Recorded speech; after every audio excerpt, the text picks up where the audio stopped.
Namaskar. Greetings to all voters on the eve of the 15th National Voters Day. This year, National Voters Day is particularly special. సమర్థవంతమైన నాయకుడిని ఎన్నుకున్నప్పుడే ప్రజాస్వామ్యం పటిష్టవంతంగా ఉంటుందన్న జిల్లా అదనపు collector BS లత. జాతీయ voter దినోత్సవం జనవరి 25ను పురస్కరించుకుని వ్యాసరచన, వక్తృత్వం మరియు రంగోలీ పోటీలు, విజేతలకు సర్టిఫికెట్లు అందజేసిన జిల్లా అదనపు కలెక్టర్ శ్రీమతి బిఎస్ లత.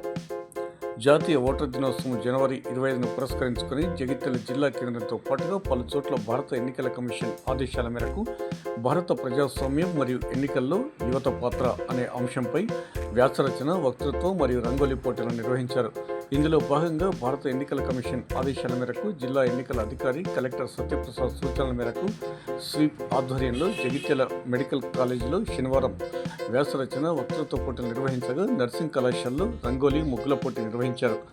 ఈ సందర్భంగా ఆయా పోటీల్లో గెలుపొందిన విద్యార్థినులు వ్యాసరచన పోటీల్లో మెడిసిన్ ఫస్ట్ ఇయర్ విద్యార్థిని వి జాహ్నవి ప్రథమ, నర్సింగ్ ఫస్ట్ ఇయర్ విద్యార్థిని ఎం రజిత ద్వితీయ మరియు రంగోలీ, ముగ్గుల పోటీల విభాగంలో బీఎస్సీ నర్సింగ్ థర్డ్ ఇయర్ విద్యార్థిని హెచ్ హిరణ్మయి ప్రథమ, మెడిసిన్ ఫస్ట్ ఇయర్ విద్యార్థిని ఎన్ సాయిలక్ష్మి ద్వితీయ స్థానం నిలిచారు.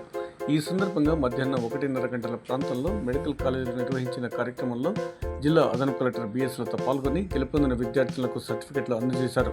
ఈ సందర్భంగా జిల్లా అదనపు కలెక్టర్ బిఎస్ లత మాట్లాడుతూ సామాజిక బాధ్యతతో యువత ఓటు వేయాలన్నారు. సమర్థవంతమైన నాయకుడిని ఎన్నుకున్నప్పుడే ప్రజాస్వామ్యం పటిష్టవంతంగా ఉంటుందన్నారు. ప్రజాస్వామ్య పరిరక్షణలో యువతదే ప్రధాన పాత్ర అని వెల్లడించారు.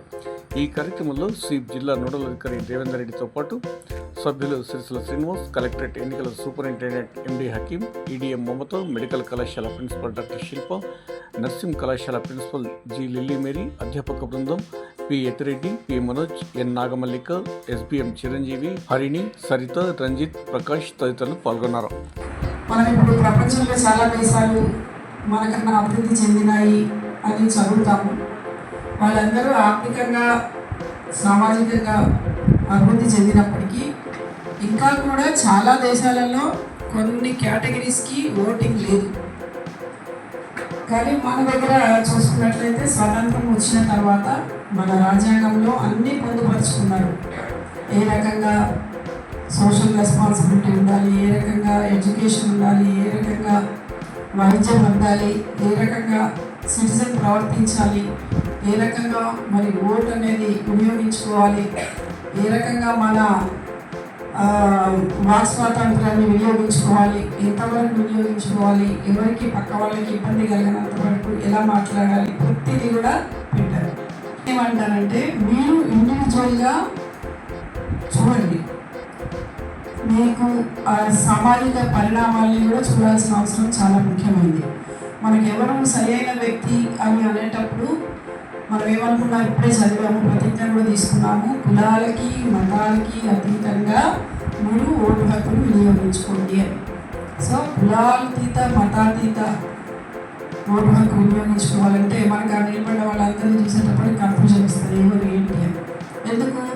ఆ రోజు మాత్రమే మనము బూత్కి వెళ్ళడానికి సిద్ధమవుతాం కాబట్టి. 100% ఓటు వేయాలి, 100% మీరు సామాజికంగా గమనించినప్పుడే ఏ వ్యక్తి ఏమిటి, వాళ్ళ మోటో ఏమిటి, వాళ్ళు ఏ రకంగా పనిచేస్తున్నారు, నిజంగానే సమాజానికి ఈ వ్యక్తి మేలుకరమా కాదా అనేది మీకు ముందే తెలుసుకోవాలి. అలా తెలుసుకోవాలంటే అనుదినం కూడా మీరు చుట్టూ ఉన్న సమాజాన్ని గమనిస్తూ ఉండాలి, మన నేతల్ని గమనిస్తూ ఉండాలి. ఎవరైతే నేతలు కాబోతాము అంటారో వాళ్ళని కూడా గమనించాలి. వాళ్ళకున్న క్వాలిటీస్ ఏంటి, చాలాసార్లు మనం చూస్తాం అక్కడ కూడా డబ్బులు మాత్రమే ప్రాతిపదిక కాకుండా వ్యక్తిత్వాన్ని చూసుకుంటాం. అదేవిధంగా మనకి మన నేతలు మన తలరాతలు రాస్తారు. కాబట్టి అది పాటలో చెప్పినట్టు మీ తలరాతను నువ్వే రాసుకోవాలన్నట్టు మనం ఎన్నుకునే నేత మన తలరాత రాసేలాగా ఉండాలి. మంచి రాత రాయాలి అంటే మంచి నేతనే ఉంటుంది. మంచి నేత అన్నది ఎవరు అంటే మళ్ళీ అదే మనకి కన్ఫ్యూజన్ లేకుండా క్లారిటీ ఉండాలి. కేవలం భావోద్వేగ పరిమితంగా ఎప్పుడూ ఎన్నుకోకూడదు, భావోద్వేగంతో నిర్ణయాలు తీసుకోకూడదు ఏ విషయంలోనే. First MBBS